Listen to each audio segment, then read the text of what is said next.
বলতে পারবো সুন্দর একটি আয়োজন সব করবে।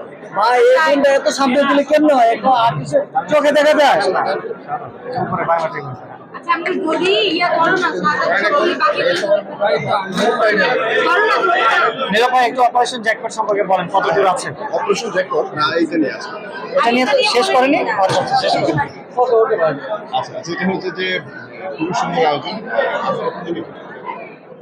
সেটা হচ্ছে ঢাকা ফ্যাশন ডে 2024 এবং এই সুন্দর আয়োজনের সাথে থাকতে পেরে নিজের কাছে এখন ভালো লাগছে অনেক বেশি। এত সুন্দর আয়োজন পিয়াল হোসেন করেছেন এবং পিয়ালকে অনেক থ্যাঙ্কস জানানো উচিত এবং থ্যাঙ্কস জানিয়েছি যে খুব ভালো আয়োজন হয়েছে। আর আমার কাছে ভালো লেগেছে যে আমি যে বেনরি যে ড্রেসটা করেছি এবং সবার কাছ থেকে খুব অ্যাপ্রিসিয়েশন জানিয়ে পেয়েছি এবং খুবই ইয়াং একটি মেয়ে এবং আমাদের খুবই কাছে নির্ঝরের ড্রেস পরে হয়েছে সেটা স্টপার এবং অসাধারণ আয়োজন খুব ভালো লাগছে।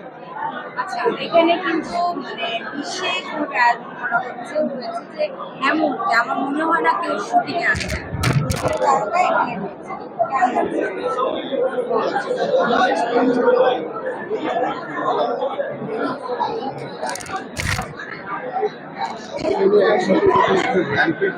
আয়োজন হয় সেই আয়োজনটা আসলে আমার কাছে মনে হচ্ছে আমি আমার যেহেতু র্যাঙ্ক আমার সেই জায়গা থেকে বলতে যে অবশ্যই আমার দেখা মানে প্রথম এত বড় শো, যে শোতে এত আর্টিস্ট, এত সেলিব্রিটিস এবং এত মডেল নিয়ে এবং এত বড় বড় ব্র্যান্ড নিয়ে শোটা।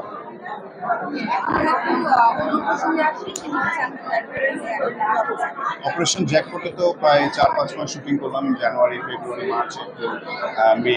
আমাদের জুনে আসলে এখন যেহেতু ঈদের সময়, সো ঈদের সময় আমাদের শুটিংয়ের এখন কোনো ইয়ে নেই। জুলাই মাসে আমাদের এখন সেকেন্ড উইক থেকে শুরু করে অগাস্টের ফার্স্ট উইক পর্যন্ত বড় একটা লটের কাজ হবে এবং সেই কাজটা পুরোই শেষ করবো আমরা। এবং সেখানে খুলনার কিছু পোর্শন বাকি আছে, তারপরে আমাদের ফ্রান্সের কিছু পোর্শন বাকি আছে। সব মিলে আমার কাছে মনে হয় যে অগাস্টের একদম ফার্স্ট উইকে শেষ হয়ে যাবে।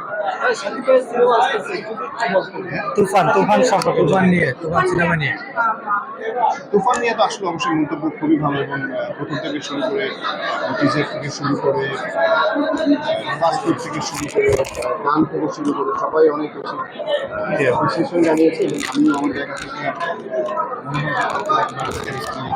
আরেকটি প্রিয়তমার পরে মনে হয় অবশ্যই এই ছবিটা একটা ইতিহাস হতে যাচ্ছে। এই তুফানের মুক্তি নিয়ে, এই প্রসঙ্গ নিয়ে আমরা অলরেডি একটু এসবিএফ সম্পর্কে, যে এসবিএফ আসলে বাংলাদেশে টাকা নিয়ে যাচ্ছে বা ইন্ডিয়ায় সব কাজ হচ্ছে, এ ধরনের একটা কথা আমরা বিএফডিসি 19 সংগঠন থেকে শুনেছি। এটা নিয়ে একটু বলবেন কিনা যে ভালো কোনো কাজ শুরু হলেই কেন এই রকমের কথাগুলো আসে? প্রথমত হচ্ছে দেখেন, ব্যাপারটা হচ্ছে যে একদমই এটা ইন্টারনাল একটা বিষয়। কাগজ কলমে কি হচ্ছে না হচ্ছে সেই জিনিসটা আমার কাছে মনে হয় যে সেটা এসবিএফ এবং চৌকি আলফাই এরা জিনিসটা সেটেল করবেন এবং এফডিসি থেকে অবশ্যই যদি যখন একটা ছবি রিলিজ করবে, ঈদের সময় রিলিজ করতে গেলে সেটা এফডিসি এনওসি পেপার লাগে, এনওসি পেপার নিয়েই ছবিটা রিলিজ হবে। সো এনওসি পেপার ছাড়া তো ছবি রিলিজ হবে না এবং আমার কাছে মনে হয় যে ছবিটা রিলিজ হবে এবং এটা কাগজপত্র তো অবশ্যই সেটা প্রিপারেশন নিয়ে ছবিটা করা।